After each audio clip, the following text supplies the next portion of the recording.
So, just another quick video about the auto record feature in Virtual DJ. So what's that all about? Well, like the name indicates, it's about automatically getting everything you do recorded. So why would you want to do that? Well, I find that when I do some practice stuff, or maybe do a little tiny mix that I just want to test out, it's pretty cool and I might want to keep that mix. Or at the very least, when I've done a couple of mixes that I think sounded good when I did them, I want to listen back to them if possible. So I find more and more that if I set Virtual DJ up to just record everything I do, then I can always throw it away afterwards if I don't need it, but it gives me a few possibilities that I didn't have if I didn't always set it to record. So how do I do this? Well, as you probably know, if you load a track and you want to record your mix, then you're going to master pane here and you can click the record button. If you haven't set up your recording yet, you can go into file and then you can tell it where to put this file. I put mine in music, subfolder VDJ recordings, call it auto. It's just a name for it for right now. And it's an MP3 format. So that's fine. But also you need to go into options and record. And then you need to tell it to auto start the recording. That's the auto recording here. So I click yes. It's already set to wait for sound, which means it won't start until I play the first track. So just these two will take care of it so that everything is always recorded. And then I've also set the quality to high. That may be a bit risky now that I've recorded everything, but because this is 320 kilobit MP3s, but I find that hard disk space is pretty cheap these days, so that's how I set it, so I can actually use the stuff that I auto record if needed. The default is mid, but mine is set to high. So what happens then? Well, then when I go out here and I load a track that I've already done, and I play it, you can see the recording starts automatically. If I then load a new track,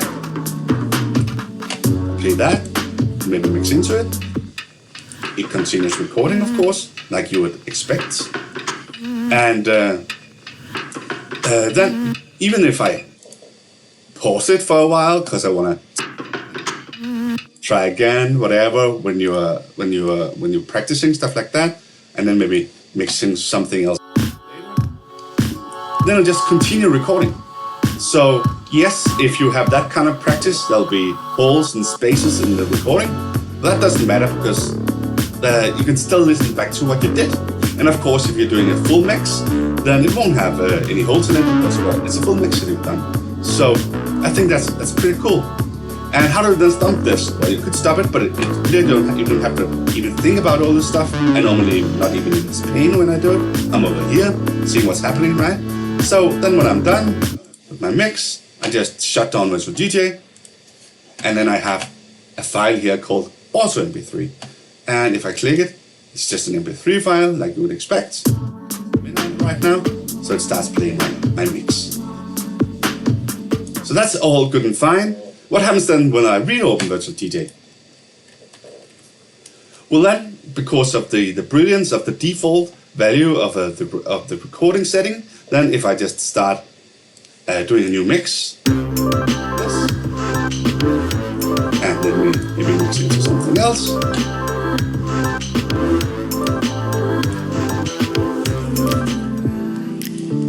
and eventually stop my mix and exit Virtual DJ, then it's created a new file called auto1.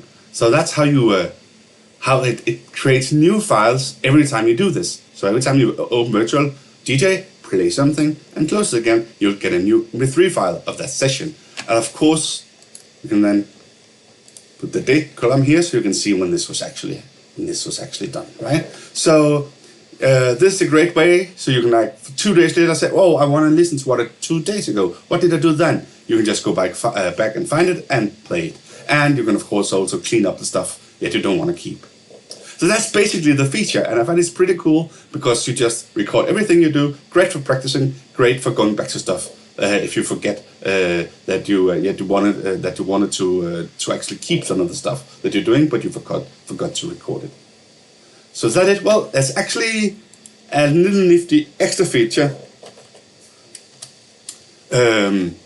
that you might want to add also. So if you go back into recording, yeah, there's also one called write cue file. So let's try enabling that also.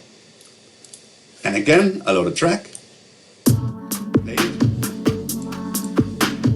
I load another track, and I play it, I mix, and eventually I stop both of them maybe, and I exit virtual DJ, and I'll have also 2 MP3. And of course that's still an MP3 file and it plays. But I also have a sister file here called Auto2Q, and that's actually readable by the human eye. So if I open that, you can see that it has a little bit of information about me, but the most important part is this stuff down here.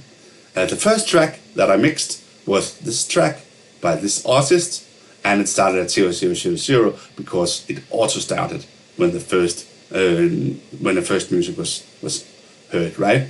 And then eventually I mixed into this track, and that was 8 seconds in. And of course you can also get this kind of information from your history files, but this is pretty cool because apart from you being able to read it manually and search in it, if you're looking for when did I do this mix, stuff like that, how did that happen? You can also use this file, this Q format, when you upload your mixes, if you do that. So for instance, Mixcloud, it'll accept this file so you don't have to timestamp anything when you upload it. It will just get the timestamps from this file. So that's pretty cool, I think. So I also always had that feature enabled in Virtual DJ. And then finally a little warning, because as you probably know,